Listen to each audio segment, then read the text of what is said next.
Hello everyone. Today Ben Kung, myself, and Nia Dame will present our research findings over the last term comparing AV1 to VVC and low bandwidth environments for real-time streaming applications.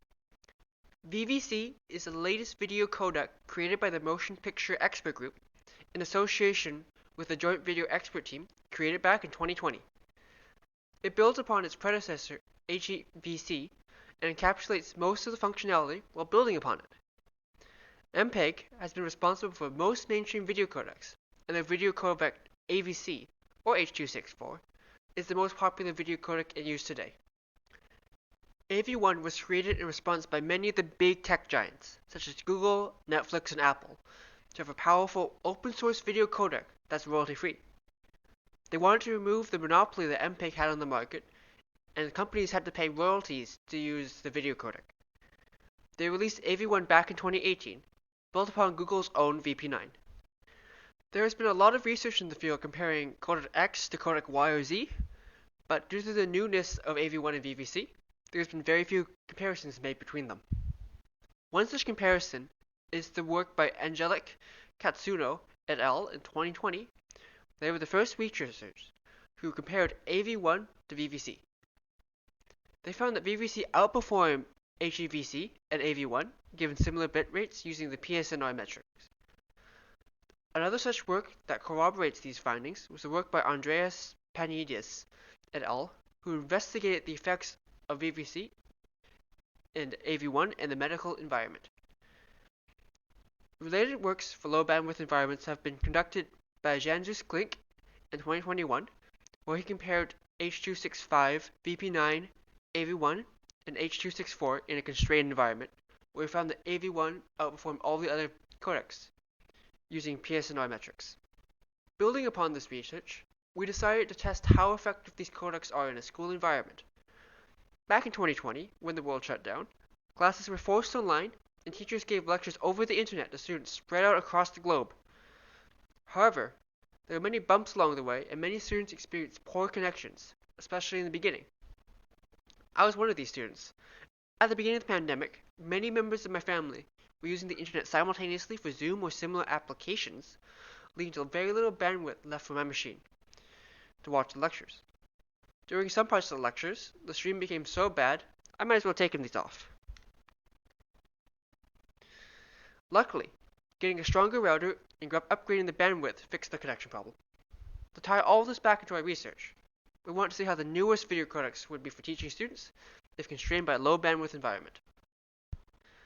The first problem we had to solve was to have some data accurately represent some school lectures. We figured what better way could this be achieved than actually taking some recorded lectures during the pandemic and using them as test data. Although all the old lectures can still be viewed from Brightspace, the ability to freely download the lectures from Echo 360 have been disabled by UVic. So trying to remedy this, we screen recorded the lectures using OBS using the highest quality settings, then used visiting editing software to constrain the data to different resolutions and frame rates. As for samples, we took 3 different instances. The first video is a standard shot of a professor talking about a topic with a face cam. The second video has the professor using a drawing tablet to write down mathematical equations. The third sample is a professor talking without a face cam and then transitioning the slide. From our experience, most lectures fall into one of 3 styles, so the sample set should be simulated a school environment accurately. The next issue we had to solve was getting 2 working implementations that we could use to process the data. This turned out to be harder than expected, as several hiccups appeared trying to get both encoders to work. The VVC implementation can be found free on GitHub.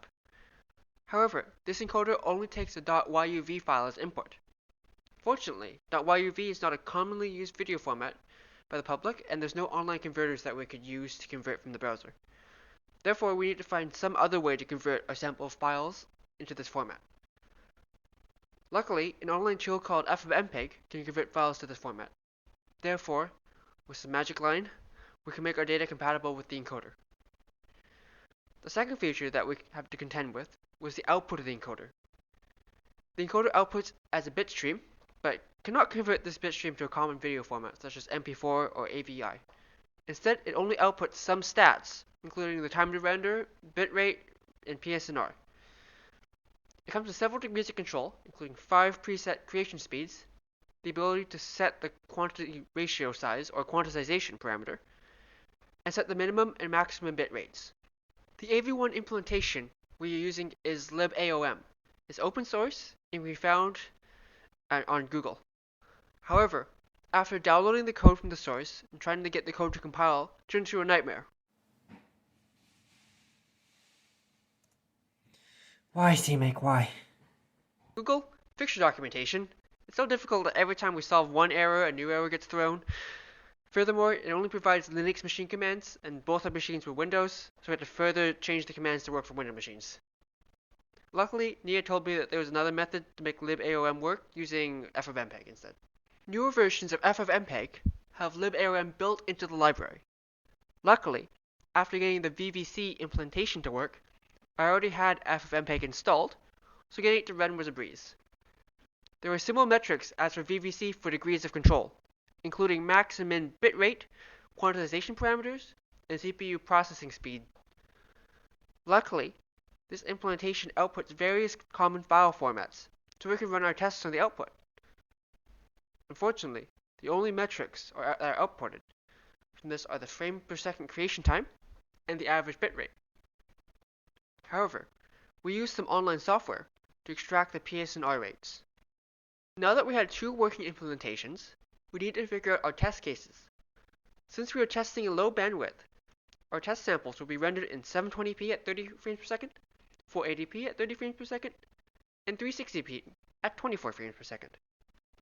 For both encoders, we use several variables to conduct different types of testing, including computation speed, quantization parameter, and a max and min bit rate. Computation speed is how complex calculation would be performed by a codec. As the encoding time decreased, the encoding does a better job of encoding the video. The quantization parameter is the trade-off ratio between the quality of the image compared to the number of bits. Low quantization means longer computation, larger bit rate, and higher quality image. Finally, the min and max bit rate sets a cap for how many bits can be used for a frame. Initially, we want to derive a test to see how effective the encoder runs in real time, given some bitrate constraints to simulate low bandwidth. Our test cases would be to encode 30 frames per second, 5 frames per second, and no frame rate minimum, each at a given bitrate. This test would closely mirror the motivation for the project, as it will test the effectiveness of the codec now in the near future and the theoretical limit given this implementation. However, after trying to achieve this with the encoders, we realized it was unfeasible. We would vary the CPU speed value to create frames at 30 frames per second, given a certain max bit rate. However, the only other variable we had to control the output would be the quantization parameter, which lacks the degree of control to make what we want to happen. For example, if VVC could compute 30 frames per second at a bit rate of 300 kilobits at a set quantization, AV1 could only match the frame rate of 30 FPS or the bitrate goal of 300 kilobits per second, not both, by changing the quantization, due to the different nature of the codecs. Therefore, we had to create a different set of tests by splitting the 2 variables that we cared about in real-time creation and low bandwidth into 2 separate tests. Our first 2 tests are to see how effective these encoders run on today's machines and potential on tomorrow's machines, given the constraints of real-time encoding that comes with video calls.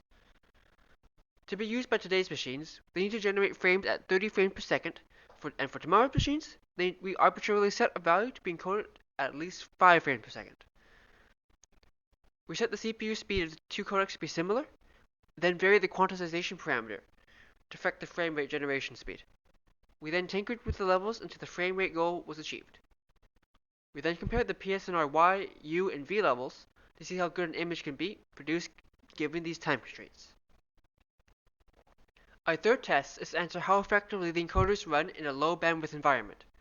We took our samples and reduced their size by 1/3, then checked the PSNR. We set the CPU speeds to run it slow for this test, as we don't care how long it takes to create the frames, and we just want the encoders to show their full potential for bitrate reduction. Now that we have video samples, working implementation, and defined the general idea of what we wanted to compare, we came across the challenge of actually comparing the 2 metrics as fair as possible. A few metrics were easy to determine. For our final testing, we never capped the maximum bitrate, so we have to consider this value. The quantization parameter, we just assumed that it was a 1-to-1 mapping, as they both vary from 0 to 63. The harder one, of course, was the CPU speed. VVC had 5 preset speeds, while AV1 has a CPU use parameter which varies from 0 to 8. After running some tests, we determined that CPU use equals 1 maps to VVC slow, CPU use equals 2 maps to VVC medium, and CPU equals 5 maps to VVC faster, based on how fast they created the frames. One thing that we have to confess with this low bandwidth test is that the speed could have gone even slower, with CPU use equals 0 for AV1 and speed equals slower for VVC. However, I tried testing a 10-second clip 360p in VVC, and it took about 20 minutes to complete. Therefore, to save our sanity, we used the second slowest speed, which only takes about 2 minutes. If we did the test using the slowest speed, I imagine it would go something like this. Hey Ben, aren't you supposed to be working on your project? Yeah. It is processing right now. Now that all we have to do is compile the data and draw some conclusions. If you're curious about it, here are the general commands that we entered to create the clips. For these next sections, I'm handing it off to Nia to discuss the results. We would like to move forward with presenting the results for all 3 cases. For the first 2 cases, we experimented with real-time rendering at targeted 30 frames per second and 5 frames per second. In general, we decided to go with the best possible approach, and our approach was that we try to fine-tune parameters to best match the targeted frames per second. There were, however, some extreme cases. For example, at the case of the writing video at 360 pixels, the best possible frames per second we obtained was 14, even though the targeted frames per second was only 5. We used the most optimal and the best possible parameters, but we could not hit the targeted frames per second of 5. In the latter case, where we try to simulate the constrained bandwidth environment, in which we force the bitrate to be only a third of the original bitrate, and we used only 1 CPU for encoding. Like the Forma 2 approaches, we also experimented with the best possible approach, but this time we fine-tuned parameters not to best match the frames per second, but instead the targeted bitrate. And this experiment was all about simulating the constrained bandwidth.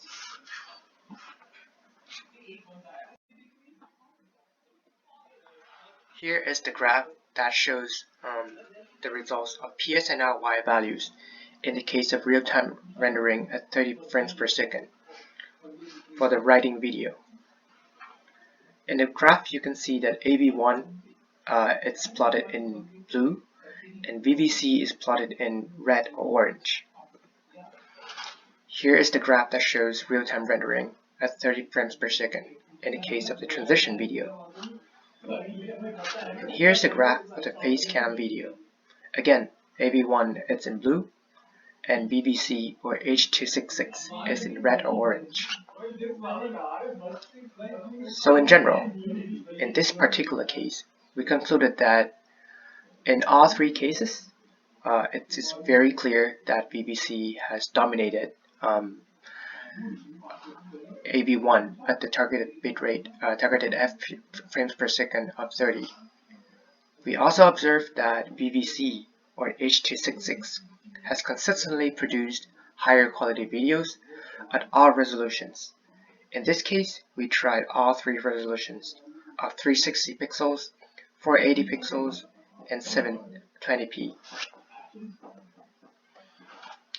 In the latter case of targeted frames per second of 5, we also present the graphs showing the PSNR Y values of AV1 versus VVC or H.266.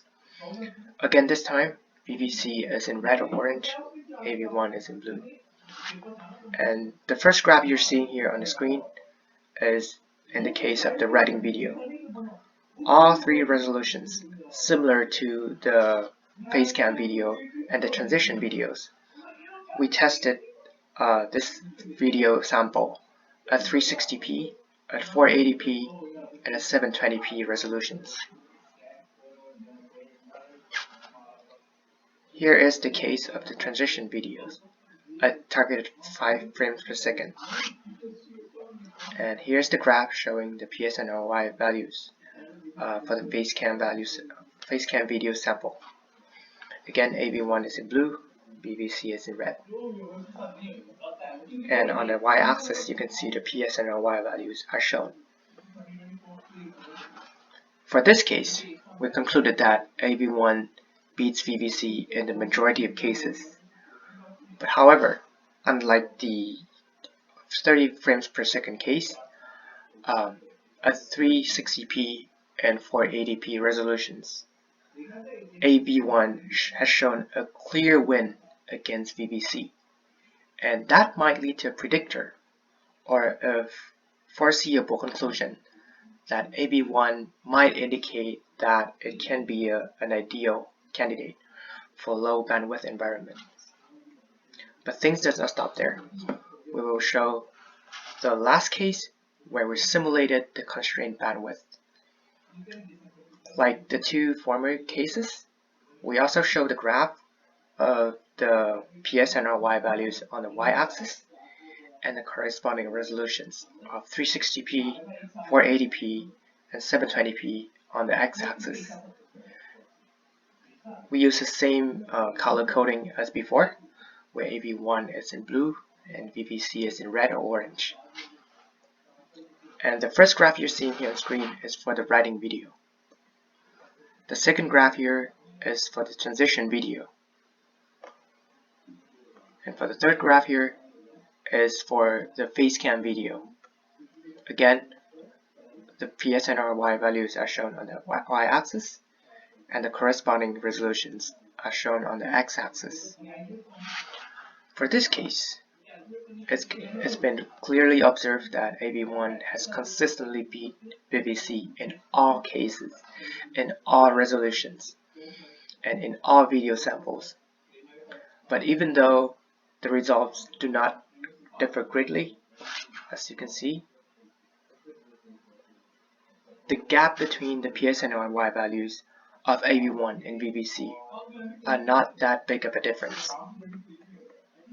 However, we conclude that at constrained bandwidth environments, where resources are super constrained and every little optimizations will make a difference, we conclude that the slight difference between AV1 and VVC in this case is deemed enough to make a difference.